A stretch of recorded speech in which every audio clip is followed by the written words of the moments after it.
Abike cast the sixth spell of drought. The skies turned ash, and the sun scorched the earth. Wells dried up, crops withered, and the land became barren.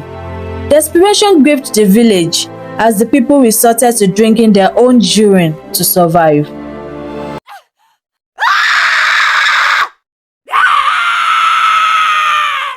The night was unusually still, the kind of silence that set even the most hardened hearts on edge. Inside a small thatched hut on the edge of Awoton village, a woman labored with pain. The midwife, an elderly woman with years of experience, wiped tears from her brows, whispering words of encouragement. Even the few curious villagers who lingered outside could feel the intensity of the labor. With a final powerful cry, Adebisi brought her child, Abike, into the world. But the moment Abike drew her first breath, the earth trembled violently. A strange dark energy swirled around the newborn, causing the villagers to gasp in fear. Abike's father took one look at the baby and recoiled. No, this is not my child," he shouted, his voice a mixture of fear and anger. "You've given birth to a witch." Without another word, he fled the hut, leaving Adebisi alone with her newborn daughter Abike and the weight of his accusations. The midwife also backed away slowly in fear, muttering prayers under her breath as she exited the hut. "I pray for protection. An abomination has been born. May the gods protect me." As Abike grew, so did the villagers' fear and hatred. Whispers of her being a witch followed her everywhere. "Look at her," one villager would say. "She's cursed. Nothing good will come of her." Children threw stones at her when she wandered too close to their games, and the elders spat on the ground as she passed, shouting, "Abomination! Abomination!" Adebisi, seeing no way to protect her child, took Abike deep into the forest, far from the villagers' cruelty. In the dense mystical embrace of the forest, Adebisi taught Abike to harness her powers. They spent their days practicing magic spells, gathering herbs, and preparing meals together. Abike's favorite place was a large Iroko tree that stood at the edge of their clearing. She often climbed it to gaze at the village from afar, wishing she was one of the maidens who could freely go to the stream to fetch water while they gossip and laugh happily. Or one of the maidens the young bachelors would try to court while the maiden blushed shyly. Though her power grew stronger with each passing day, Abike was always lonely. Her mother was her only companion, and the isolation weighed heavily on her heart. She yearned for a normal life. One day, as Abike climbed to her usual spot on the Iroko tree, staring longingly at the village square, she noticed a woman sitting at its base, praying to the Iroko tree. The woman was muttering about her husband's betrayal with her best friend, cursing them and wishing for the Iroko tree to help her take revenge. Abike, feeling a sense of kinship with the woman's pain and happy to have someone around, decided to help. She whispered a spell, sending a pulse of dark energy through the air. When the woman returned home, she found her husband and best friend dead. Believing that the Iroko tree had granted her a wish, she spread the word, and soon others began to come to the tree with their own desires and grievances. Abike, who was thrilled to finally have company, granted every wish that was asked of her. She felt a sense of purpose and connection, even though many of the wishes were dark and vengeful. The tree soon became known as the Iroko tree of Abike Forest. People came in droves, and Abike's days of loneliness seemed to be over. Among those that came was a man named Adegoke, who was contesting for the throne. His older brother, Adewale, was next in line, but Adegoke wanted the throne for himself. So he asked Abike to kill his brother so he could become the king. Abike granted his wish, and when Adegoke returned home, he found that his brother had died mysteriously. Adegoke was overjoyed when he was crowned king. But unfortunately for Abike, a happy day soon came to an end, the day Adegoke was crowned king. The dark wishes granted by her began to have consequences. The woman who wished her husband's death was arrested and taken to the palace for questioning. Others who had made similar evil wishes faced similar fates. But instead of taking the blame, they all blamed the Iroko tree, claiming that Abike had cast spells on them and the victims. The new king, Adegoke, hearing these accusations, used the opportunity to get rid of Abike. He ordered his guards to bring Abike to the palace, but when they arrived at the forest, they found Abike's mother instead and took her to the palace. She was tortured all day, but she refused to reveal Abike's whereabouts. When Abike returned to the forest and found her mother was missing, she was frantic. She looked for her all day, but she never returned, so she had no choice but to venture into the village. When she got there, she overheard that her mother, which the villagers referred to as the mother of the witch, had been taken to the palace. She rushed there, demanding to see her mother, but the king ordered her arrest. She was chained and thrown into a cell, where she saw her mother lying weakly and barely alive in a corner. "Mother!" Abike cried, rushing to her side. "What have they done to you?" Adebisi looked up with weak eyes. "Abike, my child, I'm so sorry." Abike cried bitterly, clutching her mother's hand, but her mother could not be saved. In a fit of rage, she broke out of the cell, confronting the king. "What have you done to her?" Abike screamed, her voice filled with fury and grief. "What have we ever done to you to deserve this? Why did you kill my mother?" The king looked at her and sneered. "You corrupted this village with your dark magic. You and your mother brought this upon yourselves." Abike's eyes blazed with anger. "You will pay for this," she vowed. But the king ordered her to be arrested immediately, so she used her power to disappear along with her mother's body. Abike stayed away from home for days after burying her mother, to mourn in the deep forest and to calm her anger and bitterness urged in her heart, only to return home to find her house burnt to the ground. Even the Iroko tree that gave her solace had been cut down, leaving only the roots. Abike was enraged. She stormed into the village, fighting her way through everyone who tried to stop her. But unfortunately, she was soon overwhelmed and subdued. The villagers gathered around her, stoned her, spat on her, and called her names. Abike sat down there in shock, taking it all. She was unable to understand why they hated her so much. She has never done anything to wrong them, and she and her mother had left them and stayed in the forest for years. So why? She questioned herself. After they were done with her, she stood up, making a decision.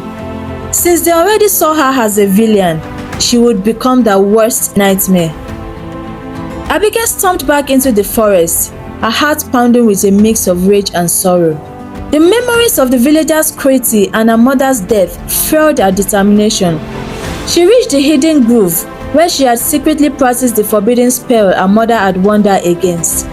The spell required immense strength, unwavering willpower, and the sacrifice of her own blood. She drew a small dagger from her belt, its blade gleaming ominously in the moonlight. With a swift motion, she cut her palm and let the blood drip onto the ancient symbols carved in the ground. Abike began the incantation, a new spell every new moon. The air around her crackled with dark energy, and the forest seemed to hold its breath. The first spell was the spell of hallucinations. As Abike completed this incantation, a wave of power surged through her, spreading outward into the village. Shadows moved of their own accord, and familiar faces twisted into grotesque shapes. The villagers screamed and ran in panic, the dance of chaos in the once calm village, their minds unable to distinguish reality from illusion. This lasted till the next moon, and Abike casted another spell, the spell of anger. Abike's eyes burned with fury as she casted the spell. A dark mist rolled over the village, seeping into the hearts of people. Tempers fled at the slightest provocation, and minor disagreements escalated into violent confrontations. Friends turned on each other, and the families were torn apart by uncontrollable rage. The village descended into chaos again, and the third spell came, the spell of poverty. Overnight, successful businesses crumbled, and the kingdom's treasury was inexplicably emptied. The villagers were forced to pay exorbitant taxes to replenish the kingdom's coffers. Those who couldn't pay were beaten and mistreated. Their cries echoed through the village. The fourth spell brought the village's illnesses. Abike felt her strength waning as she completed this incantation, but she pressed on. To her, there was no turning back. A dark fog settled over the village, and soon people began to fall ill. The healers were overwhelmed. Their hearts were filled to capacity with the sick and dying. Desperation and fear spread as the once healthy community was ravaged by diseases. The fifth spell was the spell of invasion. Abike's voice grew hoarse, driven by a relentless need for retribution. Wild animals unseen in the areas for generations began to appear at the village's edge. They prowled through the streets, attacking anyone in their path. The villagers fought back, but many wounded in the chaos. Eventually, the animals were driven off, but the village was left in ruins. With each spell, the catastrophe grew more unimaginable. Abike, with her body weakening, cast the sixth spell of drought. The skies turned harsh, and the sun scorched the earth. Wells dried up, crops withered, and the land became barren. Desperation gripped the village as the people resorted to drinking their own urine to survive. The seventh spell was the spell of darkness. Abike's vision blurred, and her legs trembled as she spat blood, but she summoned the last of her strength. Thick black clouds rolled in, covering the sky. Day and night became indistinguishable, and the village was plunged into an endless, oppressive darkness. The villagers huddled in their homes, their spirits broken and hope lost. In the midst of this unrelenting torment, the villagers cried out in despair. They made sacrifices and pleaded with the gods to intervene. Their voices roared with desperation. Their pleas reached the ears of Shanigo, a powerful wizard living in a distant land. Determined to put an end to the suffering and confront the source of the dark magic, Shanigo set out for the cursed village. The confrontation between Shanigo and Abike was inevitable. As he moved silently through the dense forest, his senses alerted him to the dark energy pulsing through the air. He approached the clearing where Abike was preparing her next spell. He saw her standing in the center, her face a mark of determination and sorrow. "Abike," Shanigo called out. His voice was firm but not unkind. "You must stop this. The village is suffering. This is not the way." Abike's eyes flashed with anger as she turned to face him. "They deserve it. They took everything from me. Now they will know my pain." Shanigo stepped closer and said, "Your anger has consumed you, but this path will only lead to more suffering. End this now." "Never!" Abike screamed, raising her hands. "If you think you can stop me, bring it on.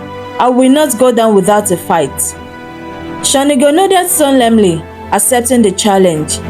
"If that is what you want, that is what you will get." If you are enjoying the story, please don't forget to like, comment, and share this video. Subscribe to my channel, please. It means a lot to me. Thank you. He began chanting incantations, summoning his own formidable power. The air around them crackled with energy as the battle began.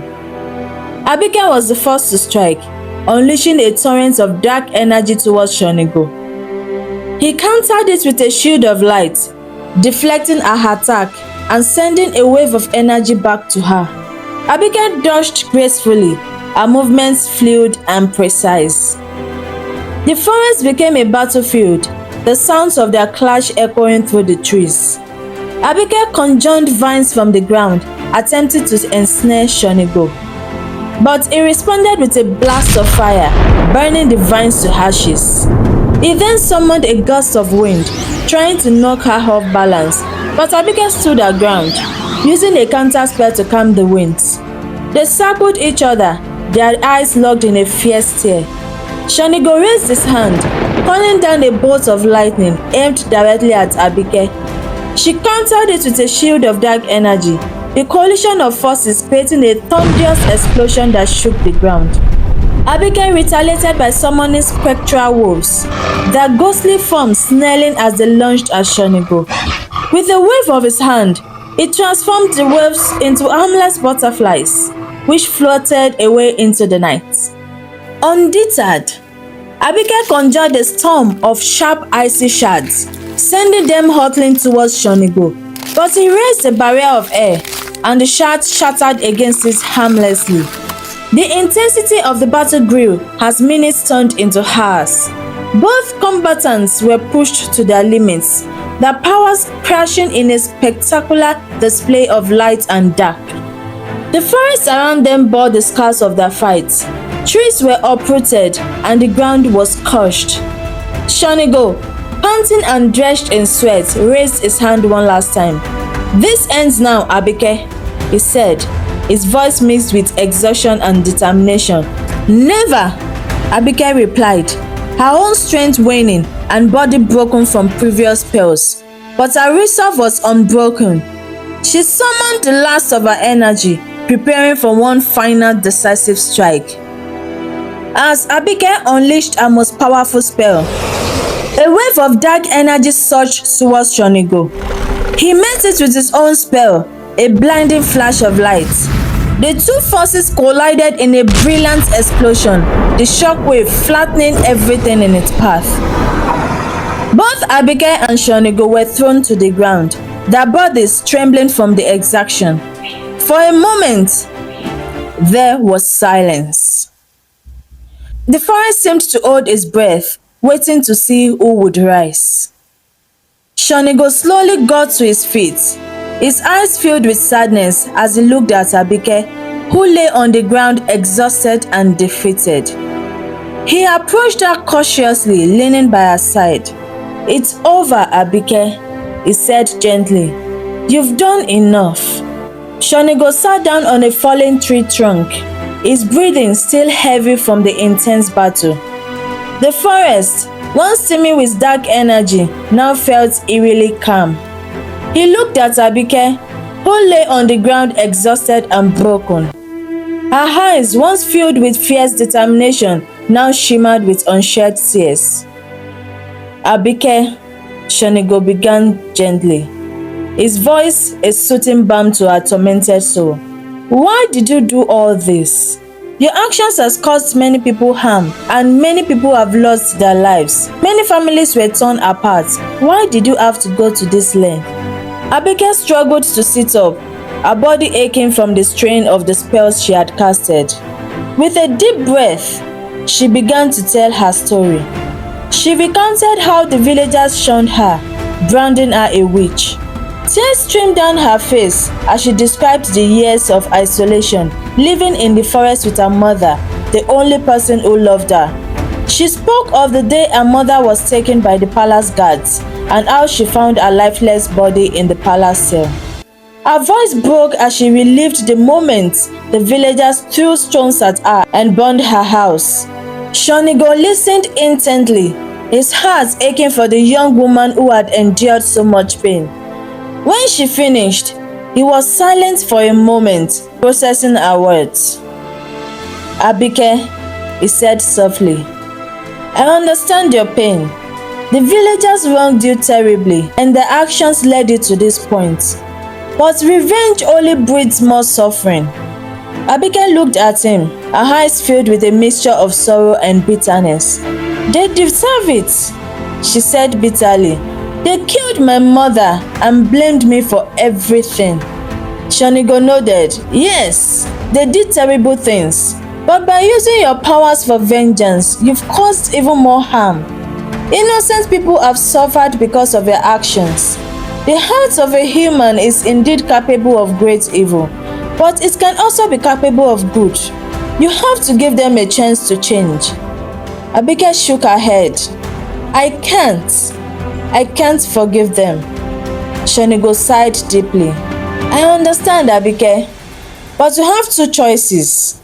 You can continue down the path of vengeance, becoming a soulless body that will never die and haunted by your actions for eternity, while your spells eat away every organ in your body.